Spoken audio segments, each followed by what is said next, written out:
Good morning বন্ধুরা, welcome back to my channel Smithi's lifestyle ব্লগে তোমাদের সবাইকে জানাই স্বাগত। তোমরা সবাই কেমন আছো?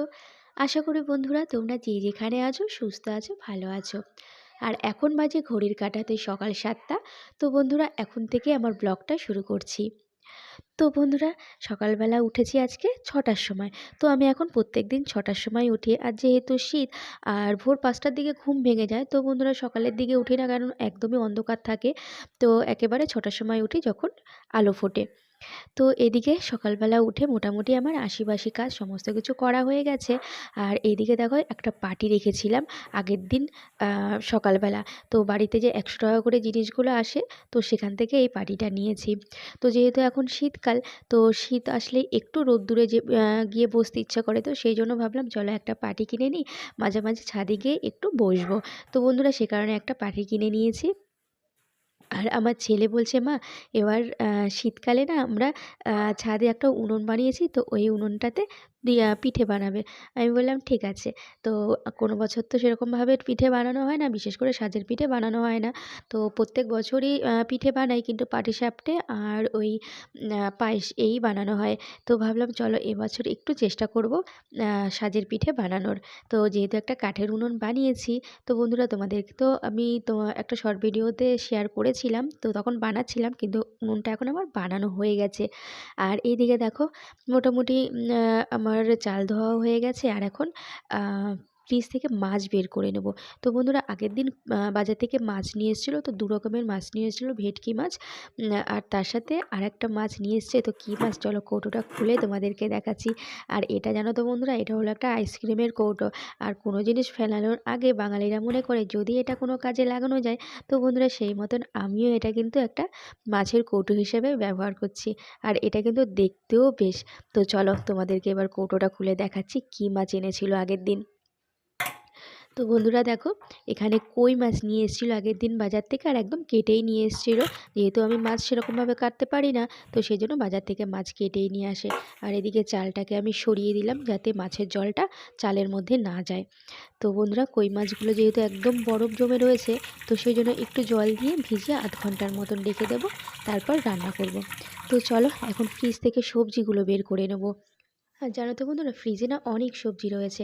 আর এখন যেহেতু শীতকাল, তো বিভিন্ন রকমের সবজি এখন শীতকালে ওঠে, তাই ফ্রিজ ভর্তি আমাদের এখন সবজি থাকে। তো দেখো এখানে আমি একদম সবজির বাস্কেটটা ধরেই নিয়ে এসেছি। আর আজকে কী কী রান্না করি তাই ভাবছি। যেহেতু কই মাছ আছে, তো ভাবলাম চলো লাউ দিয়ে কই মাছ রান্না করব। তো চলো এখন বিছানাটা একটু গুছিয়ে নিই। তো বন্ধুরা আগের বেড কভারটা তুলে একটা অন্য বেড কভার আজকে পাতলাম। আর জানো তো বন্ধুরা, এই চাদরটা না অনেক দিন হয়েছে মোটামুটি কিনেছি, তো একটু ফ্যাকাশে টাইপের হয়ে গেছে, যেহেতু একটু হালকা কালার। তো যাই হোক বন্ধুরা, আমার কিন্তু হালকা কালারই বেশি ভালো লাগে। বেড কভার বিশেষ করে সাদা তো আমার ভীষণ প্রিয়। আর জানো তো বন্ধুরা, একটা সাদা বেড কভার আমি কিনেছিলাম, কিন্তু আমার কপালটাই খারাপ। তো পাতার পর দেখছি ভাঁজে ভাঁজে না মাঝখান থেকে অনেকটা ছিঁড়ে গেছে। তবে বন্ধুরা আমি এটা বলবো, সবসময় মলের জিনিসে যে খুব একটা ভালো হয় সেটাও কিন্তু একদমই না। তো বন্ধুরা আমি কিন্তু মাঝের মধ্যে সকালবেলা খালি পেটে এই জিনিসটা খাই। তো এই কাঁচের গ্লাসটার মধ্যে যে জুসটা আছে, তো তার মধ্যে রয়েছে একটু সামান্য পরিমাণ হলুদ, বিট আর রয়েছে গাজরের রস। তো একটু সামান্য পরিমাণ দিয়ে দিলাম লেবুর রস, আর তার সাথে দিয়েছিলাম হাফ চামচের মতন মধু। তো বন্ধুরা এটা আমি প্রায়ই মাঝে মাঝে খাই। তো যখন বাজার থেকে নিয়ে আসে তখনই খাওয়া হয়, সবসময় পায়ও না বাজারে। তো সবসময় সেজন্য খাওয়া হয় না। তবে যেটুকু যদি গাজর থাকে ঘরে, তো আমি দু এক সময় দু এক টুকরো গাজর কেটেই খাই।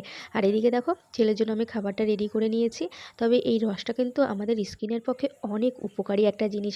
তো সপ্তাহে যদি এটা 2 থেকে 3 বার খাওয়া যায়, তো আমাদের স্কিনে কিন্তু অনেকটাই গ্লো ফিরে আসে। তো তার সাথে তো আমাদের প্রচুর পরিমাণে জল খেতে হবে। তো শীতকালে আমাদের কিন্তু একটু জল খাওয়া কম হয়ে যায়, কিন্তু ডাক্তারের কাছে গেলে ডাক্তার একটাই কথা বলে, সারাদিনে মোটামুটি 4 লিটারের মতন জল খাওয়া উচিত। তো বন্ধুরা সেভাবে তো গুনে গুনে সবসময় খাওয়া হয় না, তবে চেষ্টা করি যখনই জল পিপাসা পাই তখনই 1 গ্লাস করে জল খেয়ে নিই। আর এদিকে দেখো ছেলে পড়তে বসছে, আর আমি ওদিকে রান্নাটা বসিয়ে দিয়ে এসেছি। তো বন্ধুরা দেখো আজকে রান্না করছি লাউ আলু দিয়ে কই মাছ রান্না করছি। আর যেহেতু জ্যান্ত মাছের ঝোল, তো একটু পাতলা করেই রান্না করব। তো চলো এদিকে মাছের ঝোলটা হয়ে গেলে তারপর পালং শাক বসাবো। তো বন্ধুরা দেখো আমি পালং শাকটা কেটে নিয়েছি। তো দেখো এখানে আমি একটু দিয়েছি কুমড়ো আলু, আর দিয়েছি ছিম। আর এখানে দেখো শাকটাও আমি ধুয়ে নিয়েছি।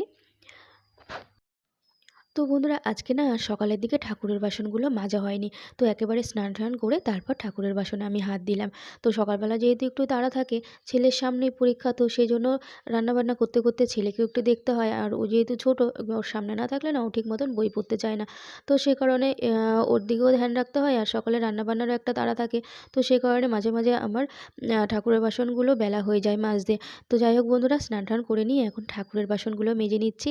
আর জানো তো বন্ধুরা, কাঁসা পিতলের জিনিস যদি একটু টক জিনিস দিয়ে না মাজি তাহলে কীরকম যেন একটা কালছিটে ভাব থাকে আর দেখতেও বিচ্ছিরি লাগে। তো সেজন্য কী করেছি, একটু সাবানের সাথে সামান্য পরিমাণে একটু তেঁতুল মিশিয়ে তারপর বাসনগুলো প্রত্যেকদিন আমি মেজে নিই।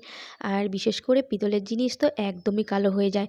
তো চলো এদিকে দেখো, বাসনগুলো ধুয়ে নিচ্ছি, তারপর আজকে গাছে ফুলগুলোও ছেঁড়া হয়নি। আর এদিকে দেখো কলের চাতালটাও একটু শ্যাওলা পড়েছে। তো এতদিন যেহেতু বৃষ্টি ছিল, তো সেই জন্য না যতই পরিষ্কার করতাম তাও আবার শ্যাওলা পড়ে যেত। তো বন্ধুরা সেই পুজোর আগে একবার পরিষ্কার করেছিলাম, তো তারপর আর পরিষ্কার করা হয়নি। ভাবলাম চলো যখন একটু শীত শীত পড়বে তখন তো আর বেশি বৃষ্টি হবে না, তো তখন একেবারে ভালো করে চারদিকটা, বাড়ির চারদিকটাই একেবারে শ্যাওলা পড়ে আছে, একদম পরিষ্কার করে নেব। আর এদিকে দেখো আমার সেই ছোট্ট কুকুরছানা, ওর কিন্তু এই একটা বছর হতে যায়। তো আর কটা দিন পরে ওর 1 বছর পূর্ণ হবে। আর জানো তো বন্ধুরা, ও কিন্তু আমাকে বড্ড ভালোবাসে আর আমিও ওকে অনেক ভালোবাসি। ওর যখন ৮ থেকে ৯ দিনের মতন বয়স, তো তখন ওর মা অনেকগুলো কুকুরছানা নিয়ে বৃষ্টির মধ্যে এদিক ওদিক করছিল। তো একটা ছানা আমাদের বাড়িতে রেখে গেছিলো। তো এই ছানাটাই হলো সেই সেটা। তো আমি না রান্নাঘরে বসে অনেকক্ষণ থেকে কান্নার আওয়াজ পাচ্ছিলাম, ছোট্ট একটা বাচ্চা কুকুরের কান্না। তো ও বৃষ্টিতে ভিজছিল আর প্রচণ্ড পরিমাণে কাঁপছিল।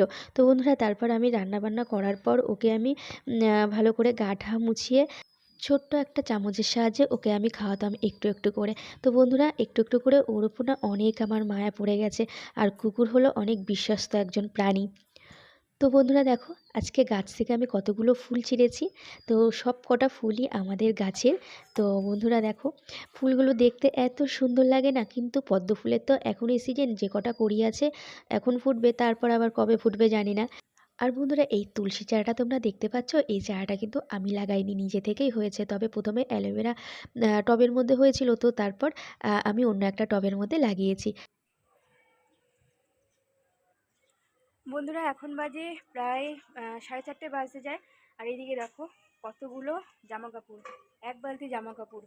তো ওয়াশিং মেশিনে দিয়ে কেচেছি, তো কাচার পর ভুলেই গেছি। তো খাওয়া দাওয়ার পর মনে পড়েছে, তো সেই জন্য এখন ছাদে আসলাম জামা কাপড়গুলো মেলতে। আর ওই দিকে সূর্যি মামা এখন ডুবতে বসছে। তো বন্ধুরা এত পরিমাণে ঠান্ডা লেগেছে না, নাক দিয়ে নিঃশ্বাস নিতে কষ্ট হচ্ছে। আর এই দিকে দেখো বন্ধুরা, আমার সেই উনুন তৈরি করা হয়ে গেছে। তো দাঁড়া বন্ধুরা, তোমাদেরকে ব্যাক ক্যামেরা করে দেখাচ্ছি। তো বন্ধুরা এই সেই আমার মাটির উনুন। তো দেখো, তো প্রায় রেডি হয়ে গেছে, তো আরেকটু লেপে দেবো, তো তারপর একদম রেডি হয়ে যাবে। তো দেখো অনেকটা টেনেও গেছে। আর এই প্রথমবার দেখো আমি এরকম বড় একটা উনুন বানালাম। তো ছোটোবেলায় অনেক ছোট ছোট উনুন বানিয়েছি, কিন্তু আমি এই প্রথমবার একটু বড় বানালাম যাতে এটাতে করে রান্না করতে পারি।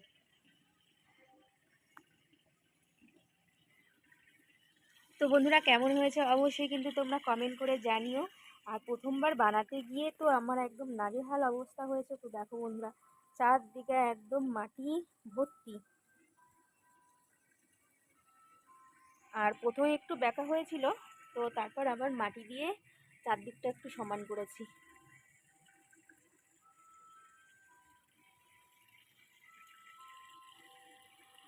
আর এই দিকে দেখো বন্ধুরা, জামা কাপড়গুলো মেলে দিয়েছি, আর এখন গাছগুলোতে জল দেব। তো বালতিটা প্রায় ভর্তি হয়ে এসছে।